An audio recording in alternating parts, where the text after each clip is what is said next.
5 years after divorcing Sam, I ran into him again, at a baby store. Lily was heavily pregnant, and Sam was carefully supporting her as they walked. I let out a sigh, picked up the cashmere romper in my hands and headed toward the checkout counter. Well, isn't this Diana? Can't even give birth to a child yourself, yet you love hanging around baby stores so much. I didn't turn around and kept walking toward the cashier, but Lily refused to let it go. She tugged Sam along and hurried over in front of me. Honey, look, your ex-wife is so desperate for a baby she's practically lost her mind. Why don't you just pay for it for her? Under the gaze of the clerk, Sam looked embarrassed, but he still pulled out his bank card. No need. I have my own money.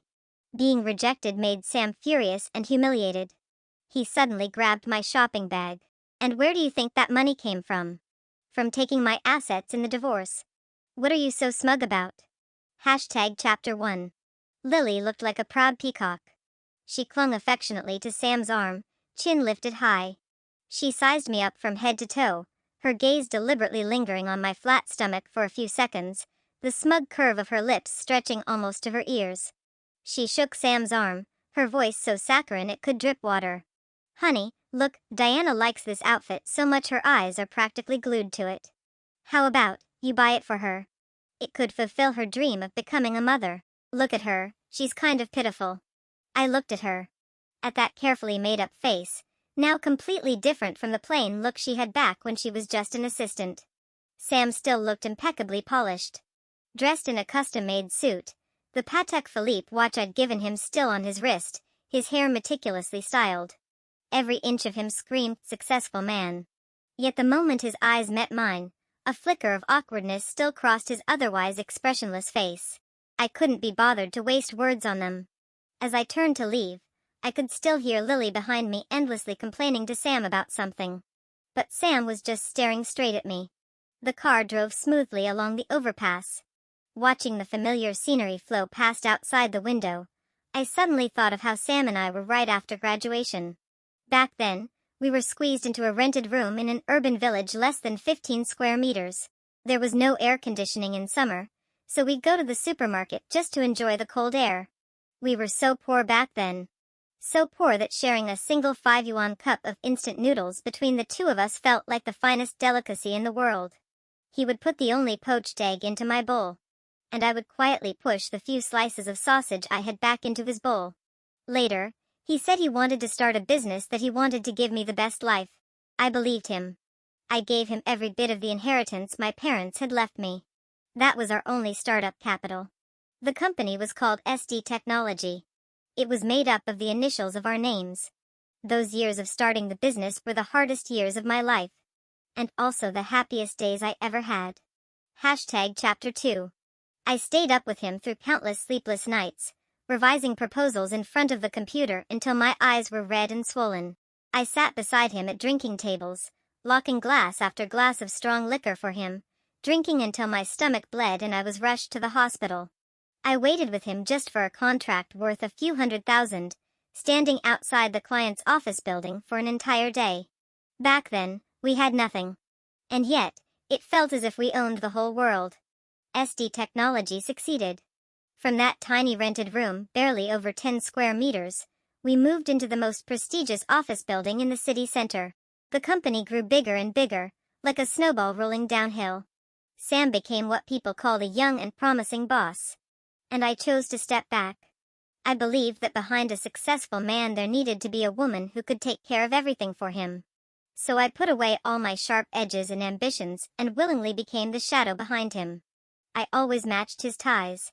His stomach was always nourished with the soup I simmered for him. Every time he came home late, there was always a light left on for him. Later on, his social engagements became more and more frequent. My body, worn down by years of hardship, could no longer keep up with the fast pace. So I personally interviewed and hired a personal assistant. A girl who looked gentle, didn't talk much, but was meticulous in her work. Her name was Lily. I carefully told her all of Sam's preferences and dietary restrictions. I asked her to prepare different soups every day and deliver his meals. I asked her to bring him stomach medicine immediately whenever drinking upset his stomach. I asked her to remind him to put on an extra layer when he worked late. I was like an idiot. With my own hands, I slowly placed another woman into Sam's life. I told her to take good care of Sam's daily needs. But I never expected that she would expand the scope of care from his stomach to his bed. Sam and I got married right after graduation. But our wedding wasn't held until after the company went public. Life after marriage was comfortable, yet it gradually lost its original flavor. The biggest issue was children. After many years of marriage, my belly showed no signs at all. Sam's mother was an elderly woman from the countryside, poorly educated, and she cared deeply about this. At first, she only hinted at it indirectly. She would sigh meaningfully during meals. The wife next door just gave birth to another big baby boy. I wonder when I'll finally get to hold a grandchild. Later, when I showed no reaction, her words became sharp and cruel. Diana, is there something wrong with your body? You should really go to the hospital and get checked. She even mocked me openly in front of all the relatives, saying their family must have been cursed for 8 lifetimes to marry a woman who was good at spending money but can't lay eggs. At the beginning, Sam still defended me. He would pull his mother aside and tell her not to say such hurtful things. He would hold me and comfort me, saying we should let nature take its course when it came to children. But gradually, as his mother's tantrums grew worse and as Lily spent more and more time by his side, his attitude changed. He became silent. And once, when his mother pointed at my nose again and cursed me as a childless woman with no descendants, he only frowned, pulled me back into the room, then sighed and said to me, "How about we go to a temple and pray to the Bodhisattva?" Chapter 3. At that moment, as I looked at him for the first time, I felt as though a crack had appeared somewhere deep inside my heart. Around that time, several long-time employees at the company who were close to me had hinted to me more than once, "Diana, you really should come back and check in more often. That new assistant, Lily, she's not simple. The way she looks at the boss, it's exactly like how you used to look at him back then." I didn't take it seriously. I thought they were overthinking it. I even treated it as a joke and told Sam about it. "Hey, don't you think they've watched too many palace drama shows? I see her every day. Why haven't I noticed anything special? She's just a young girl. What kind of bad intentions could she have?" At the time, Sam was reading documents. When he heard that, he didn't even look up, only replied calmly with a soft "You taught her well. That Lily girl really is quite good. She has some of your old style, efficient, perceptive. For some occasions later on, I want to take her along more, let her gain some exposure. That way she can help you shoulder more of the workload in the future." I believed him. Because of those words, I even felt a bit more genuine appreciation and sympathy toward Lily. I knew her background. Her parents had died in an accident, and she came alone from a small town to fight her way into the big city. Too similar. She was practically another version of me. So I taught her almost everything I had. I passed on without holding anything back all the experience I had gained over the years of struggling in the business world. How to read contracts, how to negotiate, how to survive at drinking tables, protecting yourself while still closing the deal. Lily was indeed smart and picked things up quickly. Before long, in one of the company's most important projects, she played a crucial role and successfully secured a deal worth hundreds of millions. The company held a grand celebration banquet. But halfway through the event, I realized that Lily and Sam were both gone. My heart suddenly skipped for no reason. I searched the entire banquet hall but couldn't find them anywhere. In the end, driven by some strange impulse, I walked to the door of Sam's office. The door was slightly ajar. From inside came the sound of the two of them talking. "So how did you get the other side to give in on that final supplementary agreement?" It was Sam's voice, carrying a hint of admiration. I just did what Diana taught me, first flattering them, then finding the most insignificant loophole in their contract and scaring them a little." Lily's voice sounded somewhat muffled, as if she had something in her mouth, yet her words were filled with barely concealed pride. "Well done," Sam said sincerely. "You really do have some of Diana's style from back then." "It's all because Diana taught me well." Lily immediately and modestly pushed the credit onto me. "Without Diana there wouldn't be a me today." Listening to them talk about me inside, I couldn't help but smile and reached out to gently push open the half-closed door. "What are you chatting about that's so lively?" But the very next second, the smile on my face froze completely. Chapter 4. Inside the office, Sam was leaning back in his large executive chair. And Lily was curled up entirely under his desk. When she heard my voice, she jolted like a startled rabbit and slammed into the desk. She stumbled and scrambled beneath it while Sam jumped to his feet in a panic. In that instant my stomach churned violently with nausea. "What are you doing?" A flash of panic crossed Sam's face, but he quickly regained his composure. He frowned. "Diana, why did you come in without knocking?" Lily had already recovered as well. She immediately burst into tears.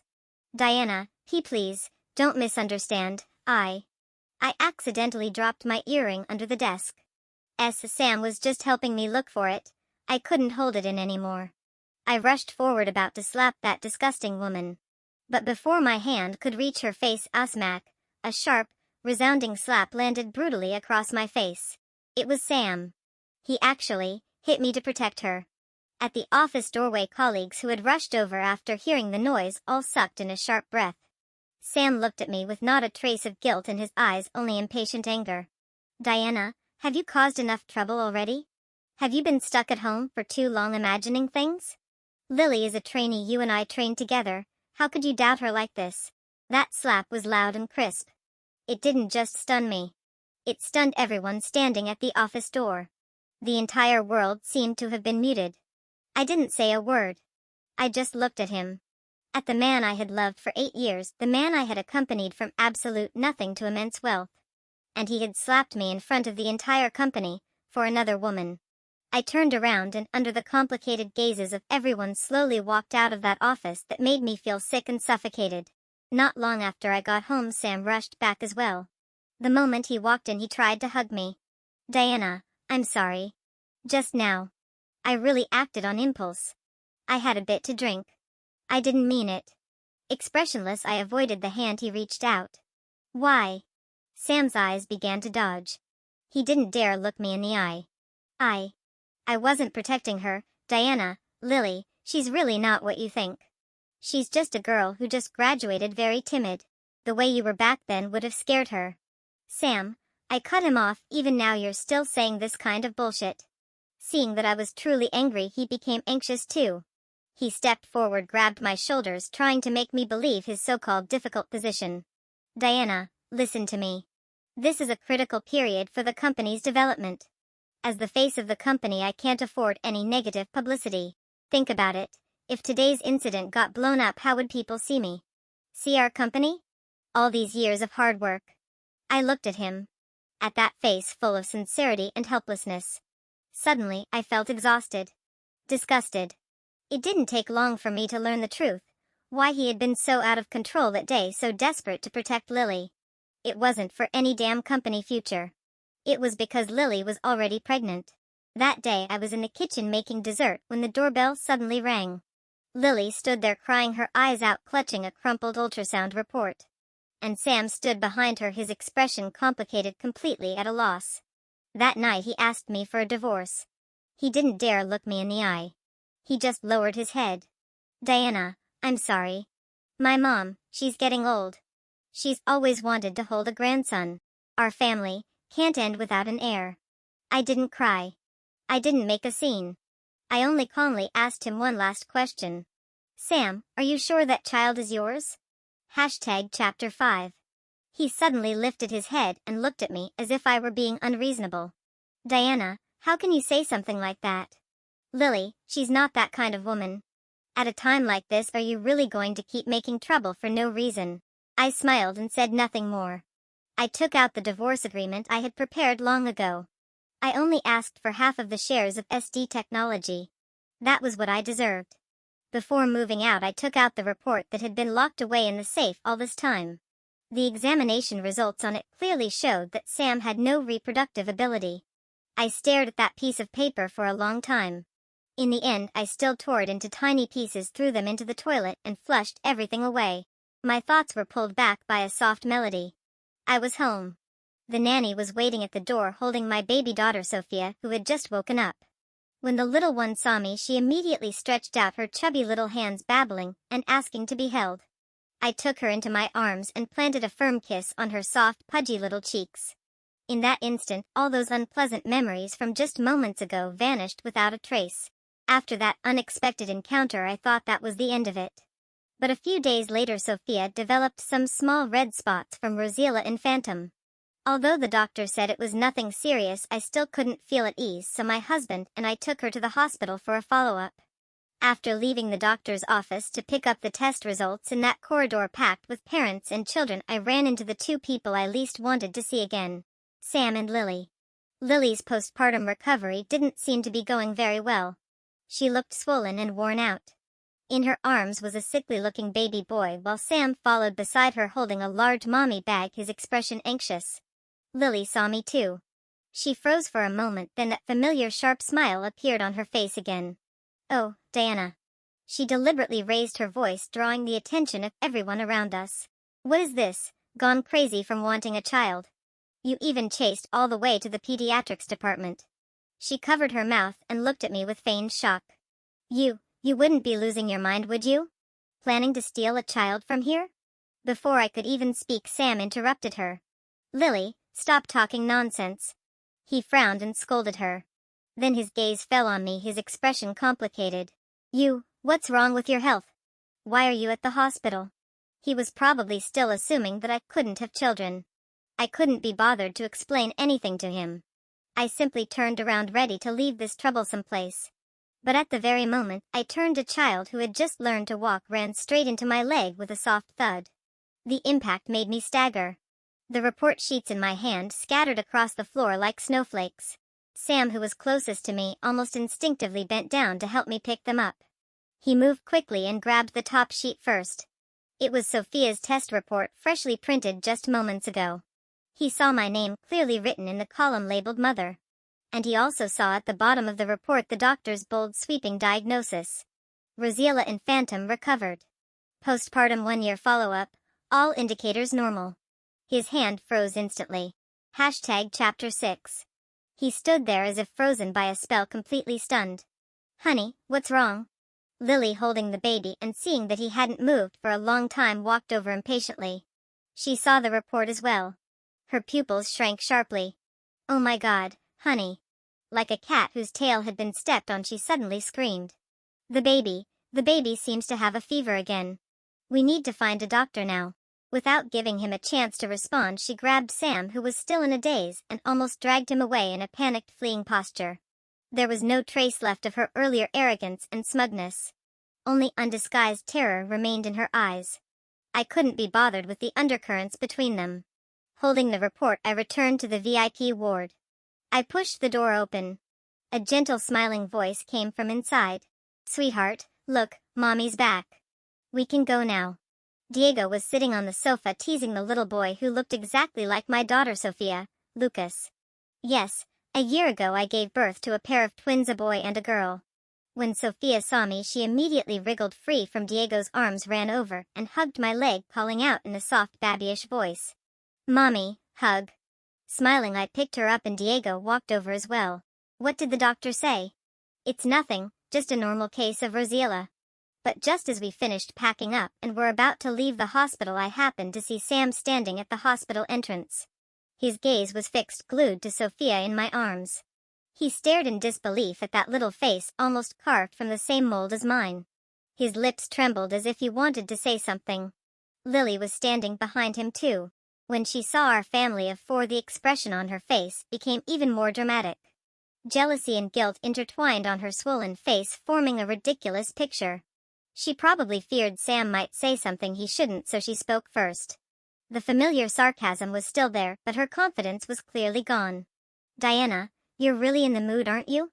Can't give birth yourself, yet you're this devoted to someone else's children." Before I could say anything, Diego, who had been standing beside me the whole time, stepped forward and shielded me behind him. Normally he was gentle and refined, treating everyone with courteous warmth. But at this moment the way he looked at Lily was icy cold.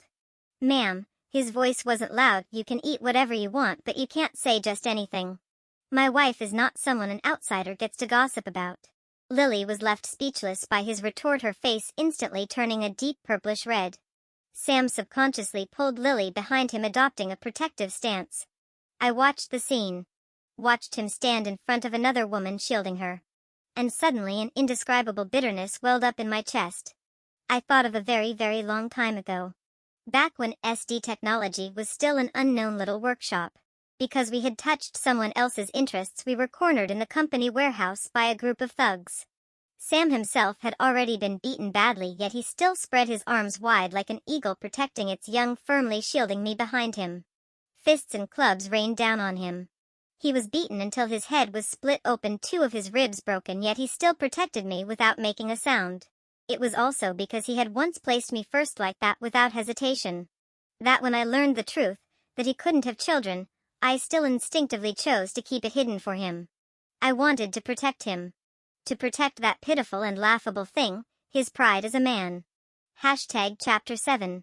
Honey, let's go. I pulled myself out of my memories. I stopped Diego, who was about to argue further with Lily, and left with Sophia in my arms. Sam remained standing there, stunned and hollow. Honey, we should go too. The doctor said the baby needs proper rest. Lily tugged nervously at his sleeve. Sam didn't move. He slowly turned his head and looked at her with a cold gaze she had never seen before. That report. His voice was hoarse as if scraped by sandpaper. You saw it too, didn't you? Lily's body stiffened violently. But she quickly recovered. Forcing a smile uglier than crying, she said. What report? Honey, what are you talking about? I don't understand. Could it be that your ex-wife deliberately took a fake report to stir trouble between us? Think about it. She can't have children herself. Of course she can't stand seeing us happy. Enough. Sam cut her off. He didn't press her any further.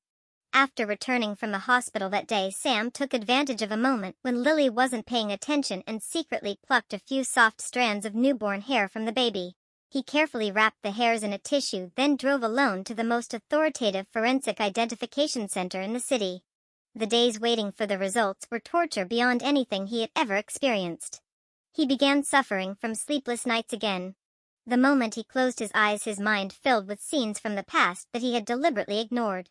He remembered what Lily was like when she first appeared. Young, gentle, quiet. The way she looked at him always carried just the right amount of admiration. Too similar, painfully similar to how I had looked at him when we first got together. He admitted that he had been drawn to that long-lost sense of youth. But he swore he had never intended to betray me. Until that night. He drank heavily with clients over a major deal. Drank until he blacked out. When he woke up the next morning in a hotel bed, what he saw was Lily disheveled, clutching the blanket, sitting in the corner of the bed and crying silently.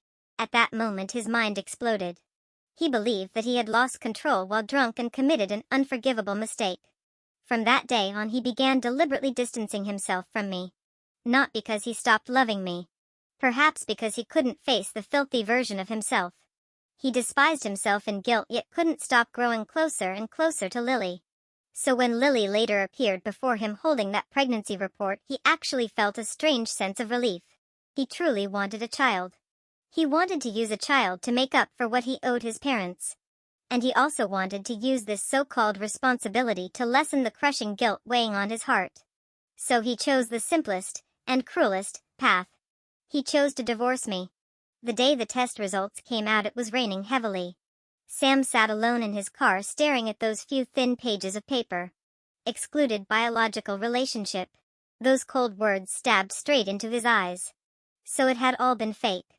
His son was fake. Lily's victimhood was fake. And the responsibility he thought he was taking was nothing more than a carefully woven ridiculous scam. And he was the fool who had been played mercilessly. He drove back to the place he once believed was home. He didn't explode. He didn't lose control. He simply placed the paternity test report calmly in front of Lily. Then he said just one word to her. Get out. Chapter 8. After that Sam began searching for me obsessively. Somehow he found out my address.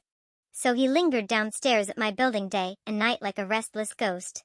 The moment my car drove into the underground garage, he rushed out from the shadows and blocked my car without a second thought. Before I could even react, he dropped to his knees with a heavy thud right into the puddles on the ground. Gone was the polished man he once was. Disheveled and miserable, he looked at me with bloodshot eyes, raised his hand and slapped himself again and again, hard. Smack. Smack. Smack. The sound echoed sharply through the empty garage. Diana, I was wrong. I was wrong. I was blind. I'm a bastard. I'm the one who wronged you. Give me one more chance, just one last time, please. I looked at him. But inside me not a single ripple remained. Sam. The Diana who loved you deeply, who was willing to endure every injustice for you. She was killed by you with your own hands 5 years ago. Not long after that, news of Sam's divorce and his infidelity during the marriage somehow leaked to the media.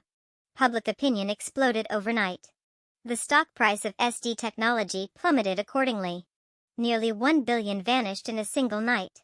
After being driven away, Lily didn't have an easy life.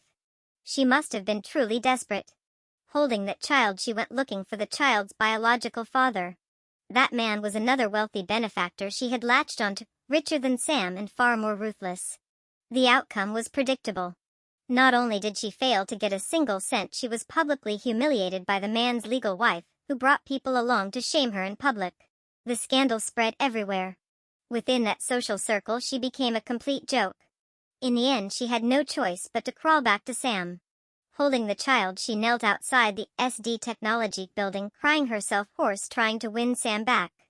But this time Sam didn't even show his face. He simply had security chase her away with insults. After that, news of Sam seemed to disappear entirely from the circle. And SD Technology, which once carried all our blood and sweat, quickly faded from its former glory into complete obscurity. 1 year later. I held a grand birthday party for Sophia and Lucas. Diego held Lucas, I held Sophia, as we received blessings from friends and family.